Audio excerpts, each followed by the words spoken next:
Good evening, visitors. Welcome to the Australian War Memorial's last post ceremony. My name is Craig Burrell, and joining us today from the Royal Australian Air Force is aircraft woman Jill Bolte. We welcome the veterans who have served, those that are still serving, and the families that support them. We acknowledge the members of RSL and Services Clubs Association, RSL Victoria, and RSL Queensland, who are watching the broadcast of this ceremony across Australia. During this evening's ceremony, wreaths will be laid at the base of the Pool of Reflection by visitors and students on behalf of the following schools. From Victoria, St Bede's Primary, North Baldwin, and Hillcrest Christian College, Air Hill Primary Department, Clyde North. Please stand and join in singing the National Anthem.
Children, please sit.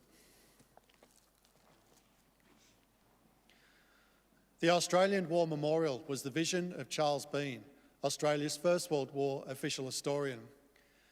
Bean landed with the Australian troops on Gallipoli and stayed with them at the front through to the end of the war. The idea of this national memorial and museum came to him at Pozières, France, in the depths of the bloody fighting of 1916. Bean's idea was that this would be a place where families and friends could mourn their loved ones buried in faraway places. It would also be a place that could help all Australians understand what these men and women had endured and what they had done for us. Bean's vision, to which we remain true, is best expressed as inscribed in the entrance to the memorial's galleries. Here is their spirit in the hearts of the land they loved, and here we guard the record which they themselves made. Tonight, we will read the story behind just one of those on the Roll of Honour, which lists the names of more than 102,000 men and women who have given their lives for us in war and operations for more than a century. But first, we present a lament, Flowers of the Forest. Wreaths or floral tributes will now be laid at the base of the Pool of Reflection.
Today we remember and pay tribute to Private Clarence Vernon De Lisle. Clarence Vernon De Lisle was born in March 1894, one of 4 children born to Alfred and Emily De Lisle. His mother passed away when he was only 4 years old. And De Lisle grew up in the Burnley and South Yarra areas of Melbourne with his father and 3 young sisters. After attending school, he worked as a labourer, and at the time of his enlistment was living in Essendon. De Lisle enlisted in the Australian Imperial Force on the 10th of July 1915 and commenced training for services overseas.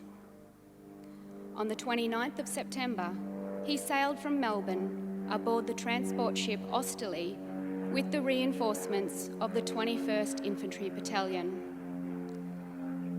De Lisle did not go to Gallipoli, but instead went to Egypt for a period known as the doubling of the AIF, when new units were created and veterans from Gallipoli were mixed with new recruits to ensure that the new units destined for the bloody battlefields of France and Belgium had experienced soldiers in their ranks.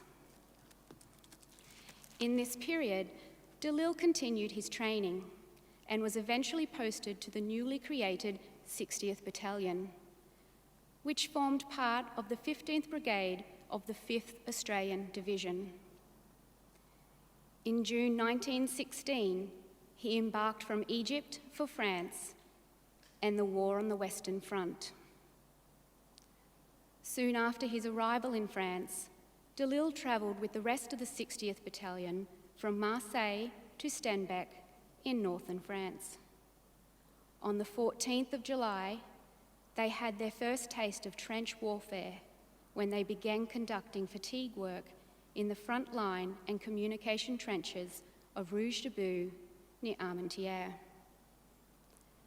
Just days later, on the 19th of July 1916, they took part in the Battle of Fromelles, Australia's first major engagement on the Western Front. In this battle, Australian forces formed the northern pincer of an attack aimed at the bulge in the German lines, known as the Sugarloaf. De Lisle and the 60th Battalion were in the 15th Brigade, so formed part of the right of the Australian attack. On the afternoon of the 19th, after a 7-hour high-explosive artillery bombardment of the German lines, troops of the 5th Australian Division climbed out of their trenches into no man's land. The 8th and 14th Brigades crossed the boggy terrain with relative ease and were able to occupy large sections of the German trenches. De Lisle's 15th Brigade, however, attacked on a section of the front where the artillery barrage had been largely ineffective, and the Germans were able to man their defences. When De Lisle and the 60th Battalion ran into battle, they faced heavy artillery, machine gun and rifle fire, and suffered heavy casualties. The 60th Battalion's field diary records that majority of the unit was only able to get within about 80 metres of the German lines before being forced back. Those that did manage to reach the German lines were later forced back in heavy fighting and German counterattacks. De Lisle's 60th Battalion was virtually wiped out in a single day in the Battle of Fromelles. It suffered over 750 casualties and did not take part in any other major action for the rest of the year. De Lisle was one of many men killed in this bloody and chaotic battle, likely killed by German artillery or machine gun fire as he took part in the initial charge on the German lines. His body was never found, and it was not until 1917 that his family received the sad official notification that he was officially declared to have been killed in action. he was 22 years old. He is commemorated at the VC Corner Australian Cemetery and Memorial at Fromell. His name is listed on the Roll of Honour on my right, and among almost 62,000 Australians who died while serving in the First World War. This is but one of the many stories of service and sacrifice told here at the Australian War Memorial. We now remember Private Clarence Vernon De Lisle, who gave his life for us, for our freedoms, and in the hope of a better world.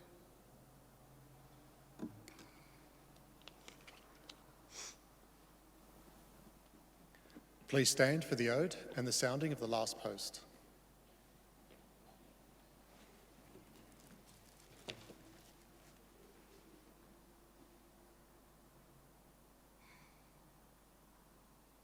They shall grow not old, as we that are left grow old. Age shall not weary them, nor the years condemn. At the going down of the sun, and in the morning, we will remember them. We'll remember them.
Lest we forget.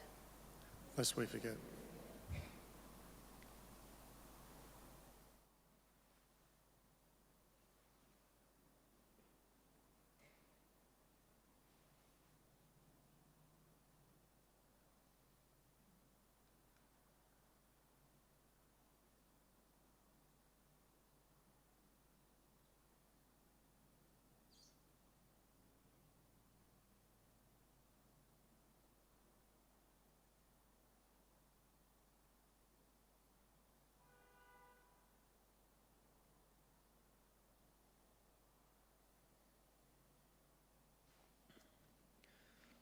We leave you this evening with the words of the memorial's founder, Charles Bean. Many a man lying out there at Pozières or in the low scrub of Gallipoli with his poor, tired senses barely working through the fever of his brain has thought in his last moments, well, it's over. But in Australia, they will be proud of this. Ladies and gentlemen, girls and boys, that concludes the last post ceremony. Thank you for visiting the Australian War Memorial, and we wish you all a very good evening.